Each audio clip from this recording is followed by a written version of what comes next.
Prove the following: 1 upon cosec theta minus cot theta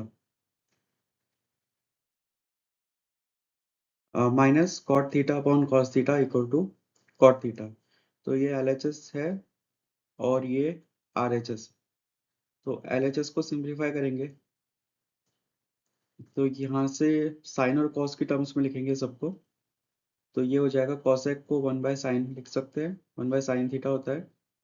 cot theta cos theta upon sine theta होता है और minus में cot theta ये होता है cos theta upon sine theta और नीचे कॉस थीटा है तो ये मल्टीप्लाई हो जाएगा साइन थीटा के साथ, तो ये कैंसिल हो जाएगा।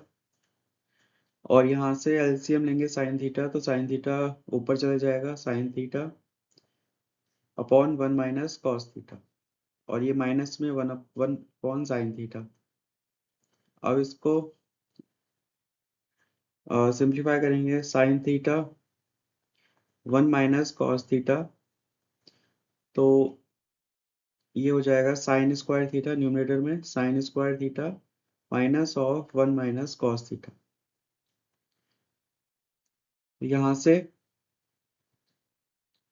Sign sine square theta minus 1 plus cos theta और यहाँ पे sine theta 1 minus cos theta.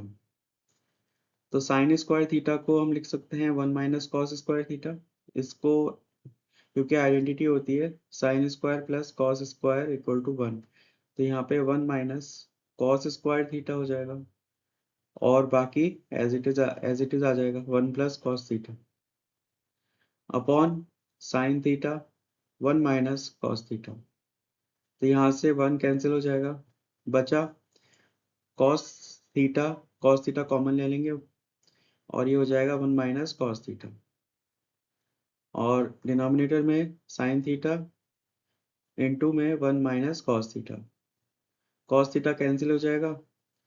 तो बाकी जो लेफ्ट आउट टर्म है वो है cos theta upon sine theta जो होता है कॉट थीटा के बराबर और यही RHS है, therefore LHS is equal to RHS।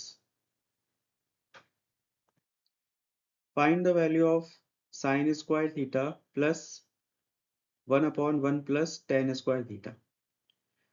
तो आइडेंटिटी होती है 1 plus tan square theta equal to sec square theta. तो इसका यूज करेंगे तो sine square theta plus 1 upon sec square theta. अब सेक थीटा जो होता है 1 बाय कॉस थीटा होता है, तो इसको रिप्लेस करेंगे सेक स्क्वायर थीटा को कॉस स्क्वायर थीटा से। तो यहाँ पे sign square theta plus cos square theta और ये जो है ये आइडेंटिटी होती है, इसकी जो वैल्यू होती है 1 के बराबर होती है।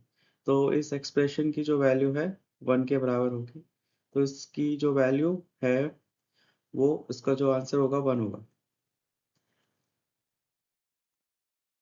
Find the value of 1 plus tan square theta 1 minus sine theta 1 plus sine theta. तो इसको ये a माइनस बी है, ये a प्लस बी है, a minus B a plus B, तो ये हो जाएगा a square minus B square, A square minus B square. अगर इसका प्रोडक्ट लेंगे तो ये इसके बराबर होता है, तो यहाँ पे 1 माइनस साइन स्क्वायर थीटा और ये जो है ये आइडेंटिटी होती है, इसकी वैल्यू कॉस स्क्वायर के बराबर होती है। तो यहाँ से ये जो पूरी टर्म है ये कॉस स्क्वायर के बराबर हो गई, कॉस स्क्वायर थीटा। और ये जो टर्म है ये भी आइडेंटिटी होती है 1 प्लस टेन स्क्वायर थीटा जो होता है सेक स्क्वायर थीटा के बराबर होता है। तो यहाँ से सेक स्क्वायर थीटा आ गया और दूसरी टर्म जो है उससे कॉस स्क्वायर थीटा आ गया। ये दोनों एक दूसरे के रेसिप्रोकल होते हैं, तो कोई भी टर्म्स अगर एक दूसरे के रेसिप्रोकल हैं तो उनका प्रोडक्ट 1 के बराबर होता है। तो इनका प्रोडक्ट जो है 1 के बराबर होगा क्योंकि एक दूसरे के रेसिप्रोकल है, तो इसकी वैल्यू 1 के बराबर होगी।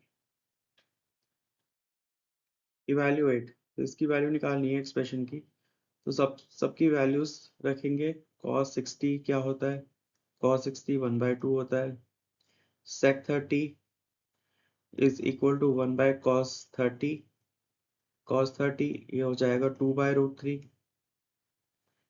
tan 45 1 के बराबर होता है। sin 30 1/2 के बराबर होता है। और cos 30 √3/2 के बराबर होता है। सारी वैल्यूज को सब्स्टिट्यूट करेंगे तो इसकी वैल्यू आ जाएगी। तो 5 × 1/2 whole square plus 4 2/√3 whole square minus 1 upon 1/2 whole square plus √3/2 whole square.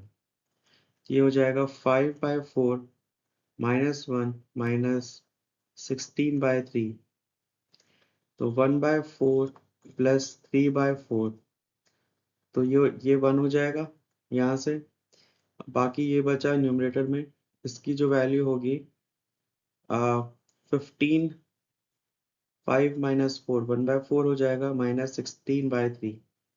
तो इसको सॉल्व करेंगे तो -61/12। तो इसकी जो वैल्यू होगी -61/12 के बराबर होगी।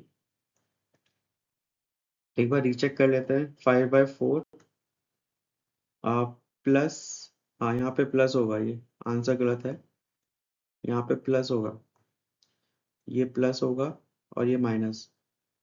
तो यहाँ पे प्लस होगा ये, तो 3 + 64/12। तो इसका आंसर 67/12 होगा। 67/12,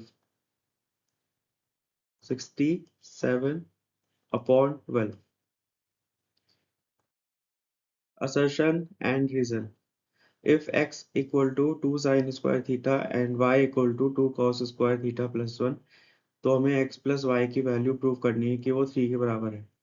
तो x की वैल्यू दे रखी है 2 sin square theta और उसमें y की वैल्यू ऐड करनी है, y की value 2 cos square theta plus 1। तो यहाँ से अगर 2 कॉमन लेंगे तो ये हो जाएगा sin square theta plus cos square theta plus 1। इसकी वैल्यू 1 होती है, आइडेंटिटी होती है, तो ये हो जाएगा 2 + 1 = 3। तो assertion is a correct statement.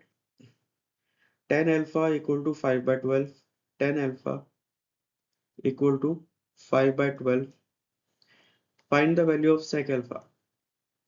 तो tan alpha मतलब अगर ये अल्फा है तो ये परपेंडिकुलर होगा, ये बेस होगा और ये हाइपोटेन्यूज है। तो tan अल्फा मतलब परपेंडिकुलर अपॉन बेस। इसकी वैल्यू 5 है तो इसकी वैल्यू 12 होगी। तो पाइथागोरस थ्योरम से इसकी वैल्यू 13 आ जाएगी। तो sec अल्फा निकालना है, तो sec अल्फा होता है 1/cos अल्फा। cos अल्फा होता है base upon hypotenuse, base upon hypotenuse. तो हमें sec अल्फा चाहिए, तो sec अल्फा हो जाएगा हाइपोटेन्यूज अपॉन बेस, मतलब 13/12। तो reason is also a correct statement, दोनों स्टेटमेंट्स करेक्ट है।